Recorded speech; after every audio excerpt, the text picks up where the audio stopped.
So I'll touch on the OTC card because that is a big thing for us as well here. With that, I've gone down to the point of doing an actual breakdown of, I mean, I'm ready. I have my paper and pen and I tell them, okay, talk to me about what do you spend on this OTC card?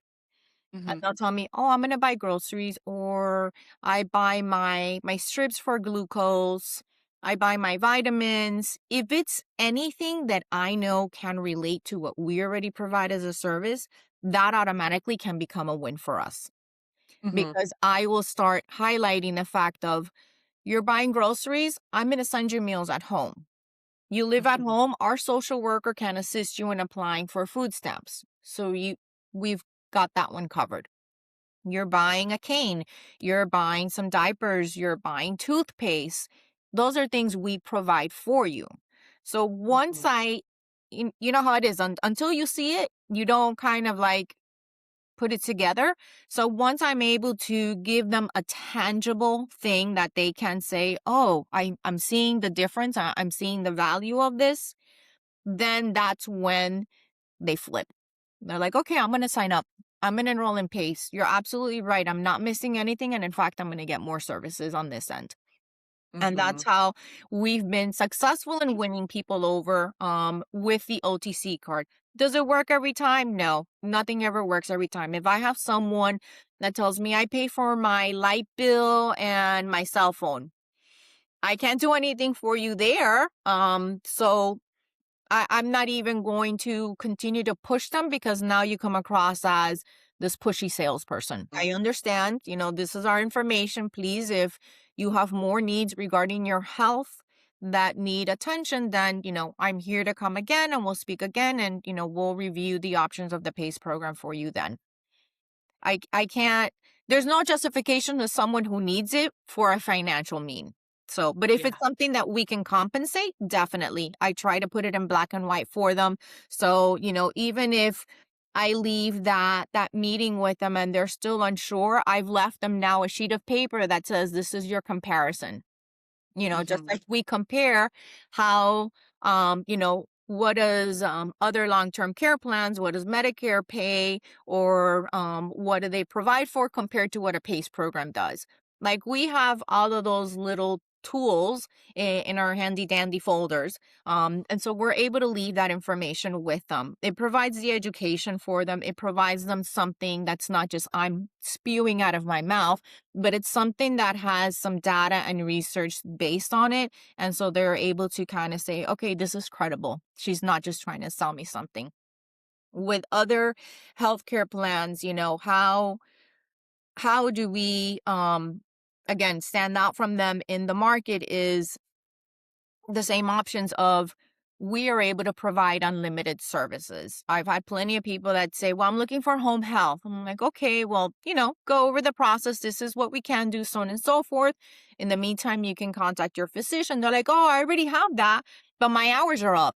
And I said, well, that's exactly the problem you're not going to face with a PACE program. Your hours are Mhm. not going to be up. You will continue to get your home care hours. In fact, unfortunately, if you decline or if something happens, those hours actually increase and they don't affect you negatively in your healthcare coverage. So I said, this is the difference. And I start pointing out those small factors that they're looking into. You know, my Mhm. medications, I have to get them. And I said, your medications are delivered to your front door. You have that Mhm. benefit of you don't have to worry about how am I going to get to it? Are you going to be able? I've had so many people say, can you deliver it to the Walgreens in the corner of my house? I'm like, I'm going to do something better. I'm going to deliver it to your front door. That way you don't have to worry about it. So it's learning what their pain points are with their Mhm. current healthcare plan, and how we can provide a solution for them. I like this highlight. I feel like it kind of just always goes down to active listening and Mhm, really understanding what the person is looking for. I liked how you framed home health specifically and mhm, how that's a benefit where, as you need more or as your utilization increases, you do get those services. mhm, It's not just a standard, okay, it's just 5 hours for mhm. forever, And so I feel like that was something that I took away from that, and I feel like other programs could definitely use just in regards to the sheet, and then also just, you know, all of these services come with PACE, and we're here Mhm. to age with you. And so I think that was really important, and I liked that you highlighted that. I do want to go kind of to the next step of PACE, or the next service that PACE really tries to emphasize, and that's for the caregiver. And so, how does your program support caregivers, particularly family members like adult children? And what approaches do you feel like have been most effective at organizations like Mount Sinai? We have the benefit of being, tagged with Mount Sinai. Mount Sinai actually has what they call a wean center. It's just the name of a building. But it specializes in Alzheimer's and dementia and behavioral health. We partner a lot with the Wean Center. Our participants go to them for behavioral health and also to the ones that we have in our own building. It's just an extended branch of that team. They provide caregiver support groups in, I think, three languages: Spanish, English, and Creole. They do them in person, they do them in Zoom. I am also I also have a pretty good partnership with there's another organization in Dade County, the Brain Bank, the Brain Center. We partner with them for doing community events, hand in hand, we take care mostly of dementia, Alzheimer's, and we partner with this organization to provide any additional services. We contract with their neurologists as well. So I try to gather as many outside resources as possible, in addition to what we have available in Mount Sinai to provide to our caregivers. I'm constantly feeding our social worker, hey, here's another support group. Here is this lecture on this. This organization is doing a conference specifically for Alzheimer's and Parkinson's. And we send it out to our families. We know who has who, and who the family is active. There's always someone who the daughter or somebody else lives out of state, and maybe they can benefit from the stuff on via the Zoom. But for the most part, a lot of the caregivers do either live with them at home or live within the same county and they live in an ALF, but they still are looking for that support as to perfect example, as to what's going on and what happens. I have a family who their mom is in an ALF, Mhm. two sons live out of state, and when they come and visit, she's ambulatory, she talks, but cognitively she's gone. And they're like, "Well, how can she not remember to eat? She eats fine, she walks. I mean, she can take care of herself." And we're like, no, no, she can't. She Yeah. really can't. So it's deceiving what they might see someone being able to do, and they can't kind of wrap their hands around the fact that this person needs more help. So those offerings of the support groups, of the conferences, of the information, um, I'll get tons of information from different organizations, and I print them out and I'm like, here, send it to X, Y, and Z families. Give them something to read and give them more knowledge on how they can be that supportive caregiver instead of like, I don't know what's wrong with my mom today. She has dementia. Mhm. Like, what do you mean you don't know what's wrong? Like, what happened today? She's just not remembering to sit down and eat breakfast, or she sits there and she doesn't know what she's doing. For us, it's every day. We see it all the time. So, it's like you're telling me that the baby needs a diaper change. Change the diaper. It's Mhm. but you have to know what you need to do. And sometimes a caregiver does not know what to do or does not know how to approach to do whatever action needs to be taken. We provide a lot of information. We try to provide a lot of support even within ourselves, our behavioral health doctor. We're in a three-floor building, so our specialists Mhm. and majorities are on the third floor. So our behavioral health doctor on the third floor, she provides group sessions. She invites the Mhm. families to come to their appointments. She doesn't want to just see the patient and read the medical records and say, okay, this is what's going on. And, we might tweak the meds or we might not do anything. She provides group sessions where she invites the families to the appointments, whether it's in person or a Zoom call or on the phone, to say, hey, let's talk about what's going on. What do you see? We try to bring them to be very inclusive into the actual care plan instead of just reporting back to them what we're doing. I feel like there's just so much for the caregivers that we could be doing, I think, as an industry in regards to education. I think the PACE programs individually definitely try their best, but I wonder, kind of as an industry, and I'm kind of throwing this out there, as a rhetorical question, like how can we as an industry better serve the caregivers, right? We always highlight adult day center within the PACE center as a respite, but how do we take it a step further? Because the caregiver doesn't stop caregiving when the person comes home, Mhm, right? They're still that person. So how do we make more of an impact at home after hours? How do we do that as an industry? And so I feel like I'm curious mostly just to see how that conversation kind of mhm. evolves just as, we go throughout this year and next year and just kind of what other people are noticing as some of the trends that they're seeing in their communities. Some of the things we do with our home care hours where, it's like, oh, okay, you're going to get 10 hours a week, whatever. And, we feel as the team that this is the best use of the hours. We don't do Mhm, that. We ask the families, how do you feel the hours are best used? Do you want these hours on the weekend where you could go out and you could have a cup of coffee or you can do your groceries or you could do what you need to do? And then mhm, we'll be at home taking care of mom. You don't have to worry about it. Do I need to take her with me? I can't do anything. I have to drag her out with me. No, it's like, I'm going to say it's like hiring a babysitter. But you're not mhm. really hiring a babysitter. But Yeah. we try to accommodate them as best we can with those home care hours also. So if they need extra hours on a weekend, which is very common, obviously, or if Mhm, they need extra hours, the daughter tells me, I get home at 4, we try to have the aide there by, 4 o'clock, give her at least half an hour to get herself situated, and then the aide will leave. So the caregiver then can pick up, or at least she's not running in the door and it's like, oh my God, mom is home and I have to, and the kids, and no, it's like, mhm. take at least your 30 minutes, collect yourself, take off your shoes, and then the aide will then report to her, hey, I'm about to leave, wanted to let you know this is what happened today. We did the bathing, dressing, blah, blah, blah, blah, blah, blah, blah. So she's not walking into, oh my God, here, I'm in sink or swim mode again when I get home. She at least can take a breath, compose herself, and then be prepared to take care of mom. What has been some of the caregiver feedback on that? They actually appreciate it.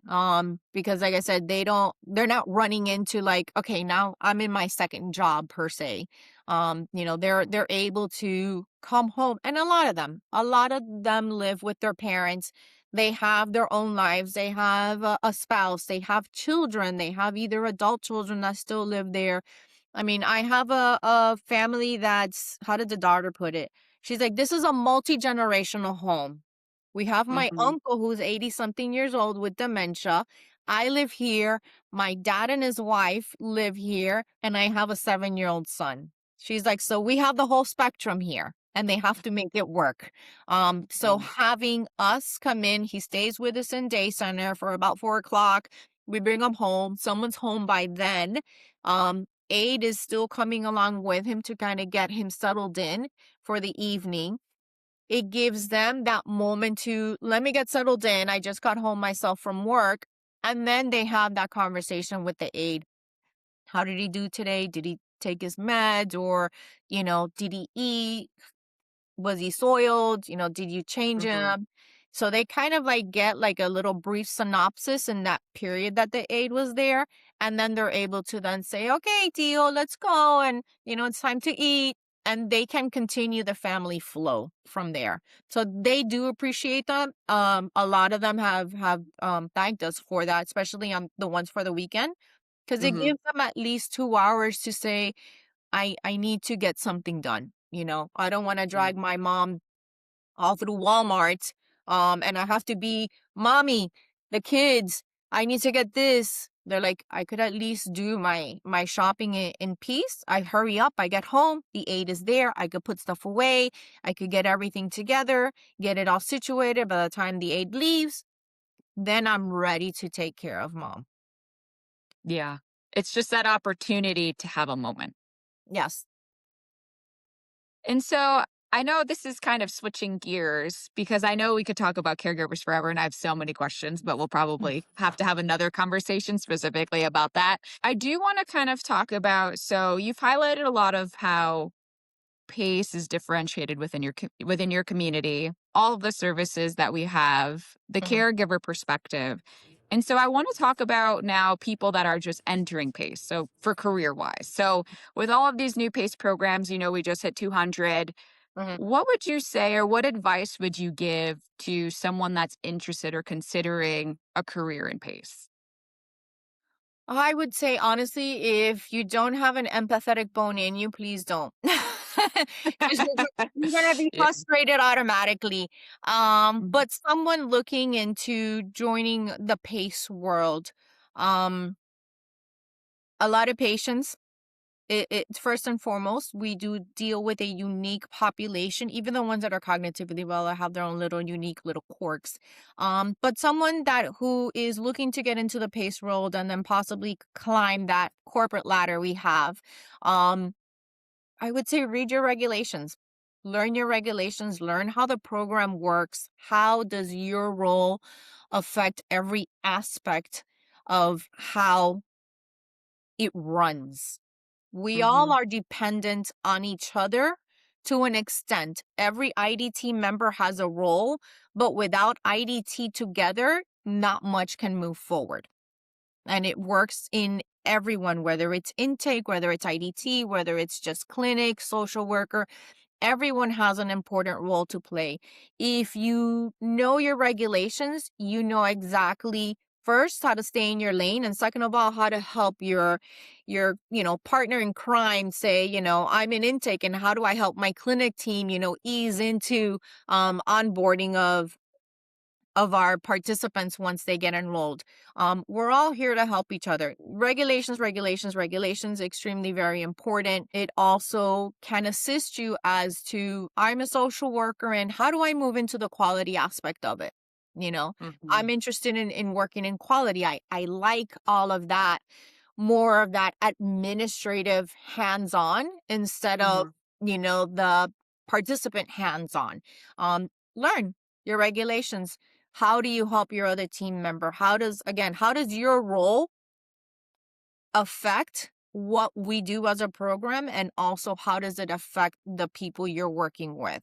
Once you're able to kind of be good in your own spot, you can see how you can have a bigger effect and more of a personal and professional growth within the organization because you'll be better aligned to say, I think I will do well in quality, or Mhm. I think I will do better if I'm going to stay in my social worker lane. But, if there's a chance to be promoted within that own department, I have these ideas, start aligning yourself with, like everyone says, take on a project, do a process improvement, learn how other things function because our roles are not the only roles in the center. So if you're not secure in what exactly you're doing, learn it and then learn what somebody else does. And so that way you can align yourself accordingly into growing personally and professionally in our little pace world. I love how you highlight that. I like the way how you said we all kind of impact each other in some way. So Mhm. you're the director of business development. So what advice would you give to someone that specifically wants to go into enrollment, business development, or essentially kind of one day have your title? What advice would you give Mhm. them? Um, know your territory. You have to know who your consumer is. Again, we're Mhm. selling and we're not selling at the same time. But you do have to be present when you speak to people. Your conversations have to be meaningful. You do have to know how to, like the dumbest things, we go back to the basics, how to deal with people, how to relate to them, how Mhm. to diffuse someone because not everyone's going to be chipper and happy, how to maneuver yourself in a conversation if you see it turning, a way you didn't want to go down that rabbit hole. How do you redirect them? Someone in intake and enrollment, regulations, regulations, regulations into what we do and how we market is very important. God forbid you have someone out there and they'll be like, you're not supposed to do that. And you're going to come back to the office like, oh my God, what happened?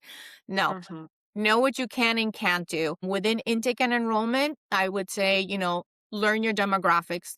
How can you be the problem solver of the team? How do you come up with the best strategies, and not always does everything work, but how can you elevate yourself and your team as you continue to grow within that department? Again, take on a process improvement project, you know. We all have to kind of like flip the script every once in a while because we hit that plateau. Like, we've been doing this for 6 months and we've gotten great referrals, and all of a sudden there's nothing going on. What are you going Mhm. to do? Just dump the account? No. How do we re-energize that? Those are the initiatives that someone should be taking to say, okay, I'm going to stand out. I mean, you know, everyone on their own. I'm going to stand out from my team because I want to be promoted. I want to be the lead. I want to be the, you know, assistant or the director, the manager. We all have different titles. So that way they can continue to grow. They grow again, personally and professionally, because you start Mhm. learning a little bit more about what you can do yourself and what you can do as a person within that department. 100%. I feel like, especially now, it's interesting because all of the PACE programs do kind of have their own titles. There's no like standard in regards to Yeah. like what, like what that org structure looks like. So I'm glad you kind of outlined that for someone that's interested. As we kind of wrap things up, if someone's interested in learning more about PACE or, becoming a director of business development, would it be okay if they reached out to you? Of course, definitely. Happy to share best practices, you know, even things, and I've done this before where I've shared marketing efforts that I tried and didn't work. And then I hear back from somebody who says, oh my God, that worked amazing on our center. It just worked better in their area. It doesn't mean it's a bad idea. It's just it either needed to be tweaked or more love needed to be put into it, or it Mhm. wasn't working for that demographic. But there's no bad ideas. Yeah, I'd love to actually kind of maybe in our next conversation talk more about that and the caregiver perspective. I think that'd be great. Well, thank you so much again for your time. I feel like this has been really helpful for a lot of people that are experiencing competitive service areas, just generally navigating having a parent organization and the supports that that could possibly offer their PACE organization. So I love speaking to you and catching up. Again, if anyone has any questions, feel free to reach out to her. She's fantastic. She's got Florida down, hands down. So thank you again so much. Thanks, Melanie. I appreciate it. Appreciate your support.